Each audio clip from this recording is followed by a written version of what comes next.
here we go.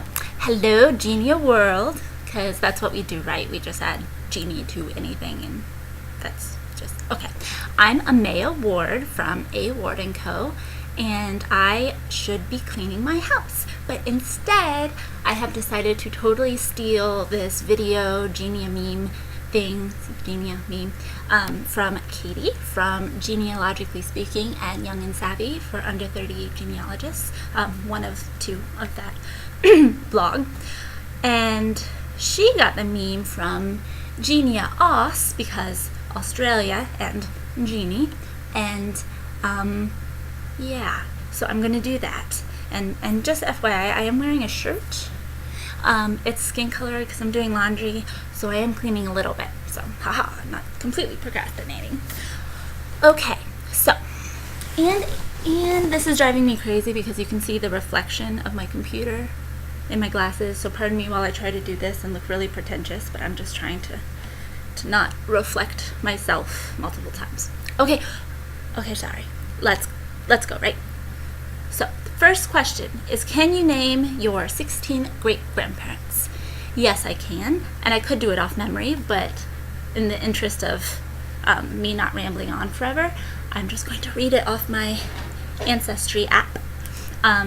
So Michael Ward, he's actually, that's handy, he's up first. He's who I named my genealogy stuff after because he is my namesake, obviously. He was an Irish immigrant from Galway, Ireland, which I just found out recently after like 18 years of searching. Very exciting. And he had a liquor dealer company in San Francisco in the late 1800s, which for the longest time I thought was just like a little corner liquor shop of some sort, until just a few weeks ago I was looking more into it, and no, he like was a kind of big time wholesaler. He had 10 employees who went all around the country and maybe outside of it, getting like the best spirits to wholesale and stuff. And I know he left $20,000 to his wife when he died around 1900, which in today's dollars is over 500,000. And they had property in San Francisco and stuff. And they sent their 2 daughters to boarding school in Philadelphia, and their kids went to college, and like all of this was totally new to me. It was very exciting. So I named my thing A Ward & Co. after his thing, M Ward & Co., even though I don't sell alcohol. I just drink it while I work. Don't worry, it does not impact my research. Okay, so the rest. Stop doing stuff. Okay. Michael Ward and Margaret Toohey, or Toomey, or Tooby, or whatever it changes around, both from Ireland. John D. Landers, who was a railroad guy. Family papers and my great-grandparents' marriage certificate says he was born in New Orleans, but on the censuses and things I can find, it says Illinois. And I'm having the hardest time with that, man. Seriously, brick wall. But he's Irish Roman Catholic, as is his wife, Marianna Ryan, who's from Muncie, Indiana, which is interesting. This is my California line, and I live in Ohio, but she's had lived close to my maternal line. And her parents were supposedly from Ireland, but trying to trace Ryans when you don't know her parents' name is real fun. There's only a few Ryans out there in the world. So yeah, luckily, then we go into my Scandinavian side. My great-grandparents were immigrants, and so then we have Johan O. Mjoset, named after the family farm in Norway, and his wife Henrietta Regine Kleibo, however you say that, I don't know. And my Swedish great-grandma's mom is Amelia Nilsson, and she never knew her father, which of course we just love as genealogists. Oh, it makes me weep. And then, let's see. Let's go here. Who's next? Okay. And then on my mom's side, we have Samuel Ephraim Hickson and Eliza Octava Browder from Ohio, Erwin Spencer and Mary Ellen Suppinger from Ohio, Madison Williams and Lona Wages from Kentucky, and Harry Edward Newsome, which I just had this major breakthrough with lately after also never being able to find. It was so exciting. and Odessa Bailey from Whiteside, Tennessee area. So those are my 16 great-grandparents. We're cousins. Hit me up. Let me know. Yeah. And the next question is, can you name over 50 direct ancestors? Yes. Just kidding. I won't go through all of those. Do you have any photographs of your 8 great-grandparents? Yes. And Facebook, do not... I had it up. I had it totally prepared for you. Hold on a second.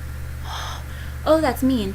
So I'm going to talk, and you're going to pretend to be really interested while I get this back, because I was prepared, because I'm responsible. And then my iPad, the Facebook app. The Facebook app is the devil. Okay, I will get back to those. I'll answer the other ones while I'm totally looking over here for this. Do I have an ancestor who was married more than 3 times? Not that I found so far. Do I have an ancestor who was a bigamist? Not that I have found so far. Did I meet all 4 of my grandparents? Yes, I did. My paternal grandpa died when I was fairly young, but I did spend a lot of my summers at his house, though he never really talked to me. But and then my maternal grandparents really helped raise me. I was very close to my grandpa. And he passed away almost 4 years ago. And both my grandmas are still alive. Yay. Okay, met one or more of my great-grandparents. Yes. 2 were alive while I was alive. Both of my grandma's moms. They both died. My paternal grandma's mom died at 98, I believe. She was the Swedish immigrant. She always lived in Texas, so I never met her. My grandma had moved from Texas to California. Never met her, but we were alive at the same time, which is really disappointing. And then my Ohio grandma's mom, I used to, since my grandparents helped raise me, I would go to see her like every week because my grandma took care of her. And she died just a few months before her 100th birthday, and that was just a couple years ago. So, yes. Named a child after an ancestor. Yes. My aforementioned grandpa, who I was very close to, his name is Frederick Spencer Hickson Jr., and I named my son, his middle name is Frederick, after my grandpa. My brother's middle name is also Frederick. My cousin's middle name is also Frederick. So there's a lot of grandpa love going on in my family. Do I bear an ancestor's given names? My middle name, my first name, I chose. My birth name was named after the Bionic Woman because the 80s, I don't know. My middle name is also my mom's middle name, and coincidentally, my dad's sister's middle name. So I like that, and hopefully, when I have a daughter in the future, she will also be Elaine. Elaine, I love that name. Okay, middle name. What is it? Okay, have an ancestor from Great Britain or Ireland? Yes, many. According to Ancestry DNA, 37% of my DNA is from the UK, and then another 14% from Ireland. So lots and lots. I'm a full 4th Irish, and then some change on my mom's side. Have an ancestor from Asia? No. Have an ancestor from continental Europe? Yeah, back far enough. Well, not that far back, 1700s. Have an ancestor from Africa? Not that I'm aware of. Anytime more recently than, the Great Migration out of Africa. Have an ancestor who was an agricultural laborer? This strikes me as a strange question. Maybe this is an Australian thing, because at least here in America, that would be totally bizarre to find someone who's been here for any significant length of time that wasn't. Well, I guess a laborer is different than a farmer, right? Because on the censuses, sometimes I see like laborers living with the farmers, but essentially same thing. Have an ancestor who had large land holdings? Yes, but I mean, a lot of it was pretty far back. Have an ancestor who was a holy man, minister, priest, rabbi? Oh, I totally forgot. Yes, a few. My great-grandpa, most recently, he was a pastor and a postman and a poet, and he owned a bunch of stuff. I find him pretty interesting. I need to do more research on him, especially while one of his 6 kids are still alive and the rest of us, so I can collect stories. Where was I? Have an ancestor who was a midwife. No, but I would be really excited to find that because I'm a total birth nerd. Have an ancestor who was an author. The aforementioned poet great-grandpa does have like this little booklet that I totally meant to go get, and I forgot. It's downstairs. It's like this just little green packet of poems called More Sense Than Nonsense. And I was talking to a second, third, something cousin, Samantha Hickson. Hi. She works at the Dayton Metro Library, and she said that in their local history section, they have that, and that's cool to me. Also, way far back, Roger Williams, who basically founded Rhode Island. That was his land. He wrote, I believe, the first book on Native Americans. He was like a Puritan minister who was too liberal for his own good, and he's really interesting. I'm really proud to have him in the family because he was awesome. Okay. Oh, do I have an ancestor with the surname Smith, Murphy, or Jones? No. That's why it's always so weird to me, these names, to hear that they're so common when I know a lot of my ancestors and I don't have any of them. I almost want to say maybe there's a Jones in there somewhere, but I'm not sure, but definitely not the other ones. Do I have ancestors with these Asian names? No. Nor do I have any with a surname beginning with X or Z that I'm aware of. Ancestors born on Christmas? Yeah, I think there's a few. My cousin also, though she's not an ancestor, obviously. New Year's Day, probably. My grandma was the day after, so that's close. Blue blood. I'm a genealogist of some time, so yes, I do have my line through Charlemagne down, so. Although really, okay, I will admit there that I have, I found that out when I was much younger. I've been doing this since I was 8, and I've been on Ancestry for 9 years, since I was like 16 or something. And so I found out that information via member trees, which I know I'm a terrible person, but it was, I am confident of my connection to Roger Williams, and the research was through him, and there's a college named after him. He's fairly well known, so I do trust that whole thing, but I will someday go back and properly make sure everything's cited and stuff, but I'm fairly certain that's correct, despite it being from the horrible member trees.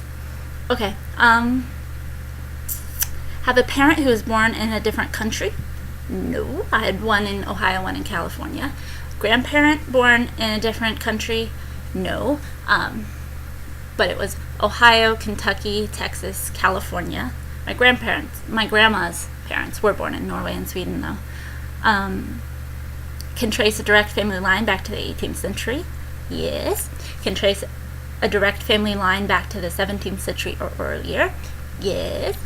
My family's been in America for like ever. Have seen the copies of signatures of some of my great-grandparents? Yes.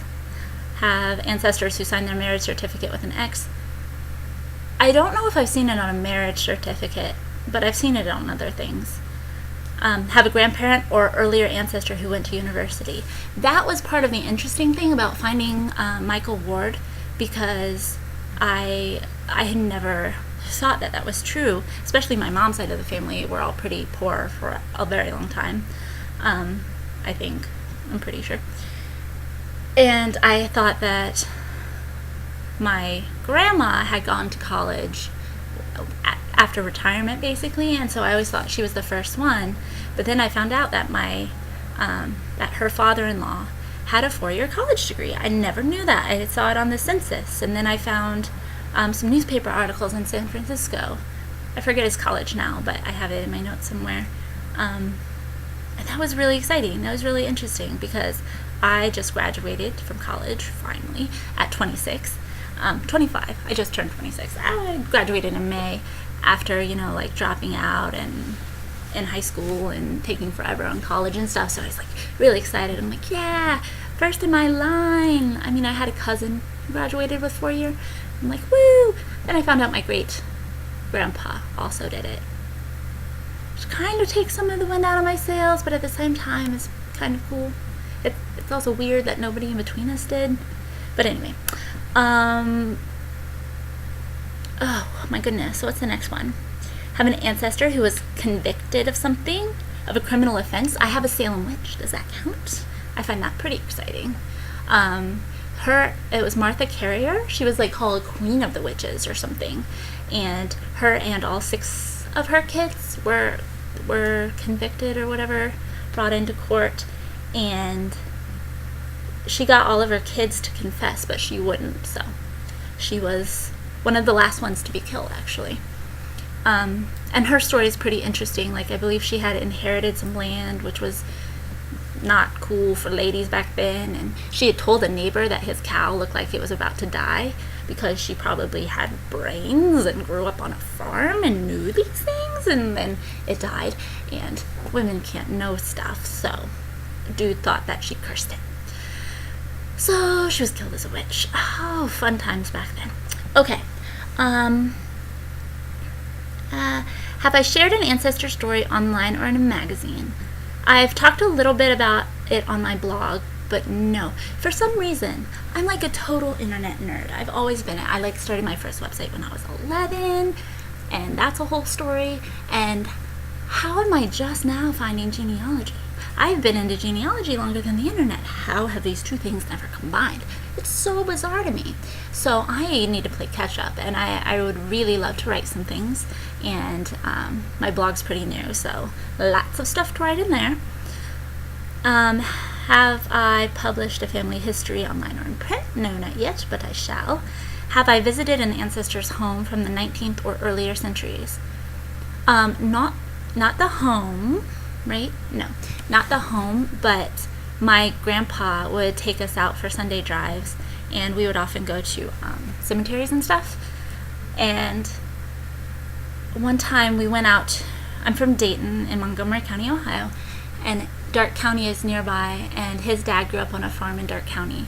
And it was his dad, or his dad. I don't know. My grandpa's dad or grandpa. I should know these things. I'm terrible. He lived on a farm in North Star, Ohio, which is where Annie Oakley is from, and they actually had farms next to each other, and they were neighbors, and they played together when they were young. So my grandpa took us there and told us that, and showed us, like, there's this big stone on the side of the road that said, this is where Annie Oakley's from. And we didn't go onto the property or anything, but we did, like, stand at that rock, and grandpa was like, oh, his farm was over there. So kind of.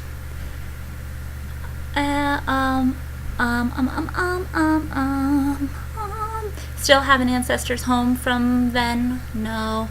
Have a family Bible from the 19th century? No. I read about family Bibles everywhere, right? We all do.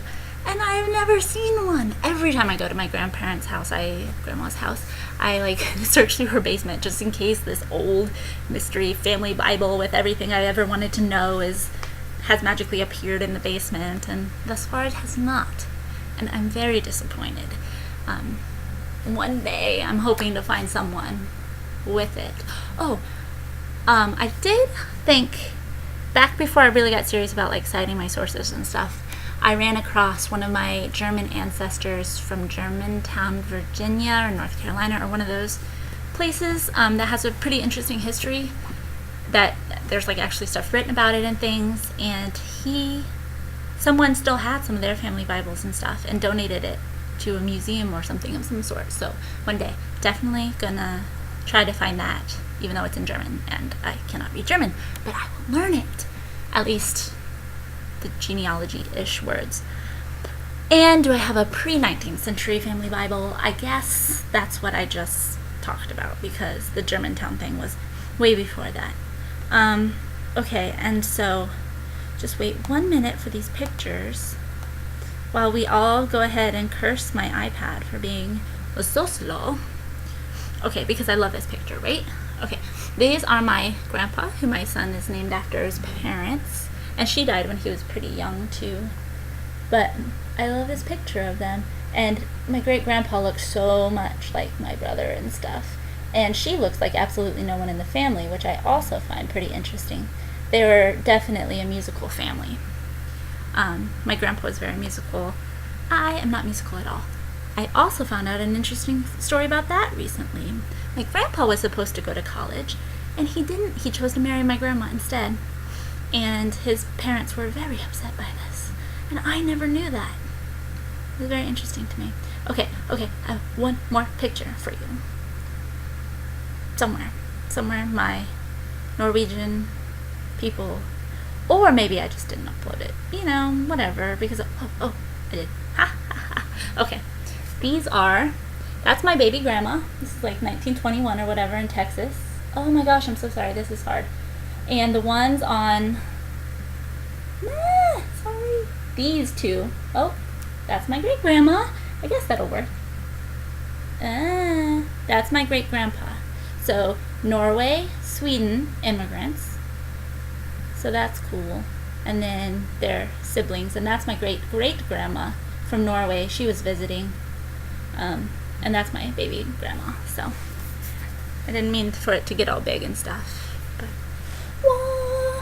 and I just joined Genie.com, and I found they actually had a family tree written out back in the day, and apparently they still love it, because I joined Genie.com and I already had a page because these Norwegian ancestors of mine have added me and everybody to the tree, and it was really cool. So like as soon as I joined, it says you have 5,000 blood relatives, and I was like, whoa. Okay, so that is the most unnecessarily long video of all time, and I'm sure absolutely no one got this far. If you did, you should tell me, and I will like bake you cookies and do cool stuff for you and everything. I just ramble. Anyway, it was really fun to finally do this, and I'm sure I'm going to do it lots and lots because I really like talking. So thank you for watching. Where's the button? Okay, bye.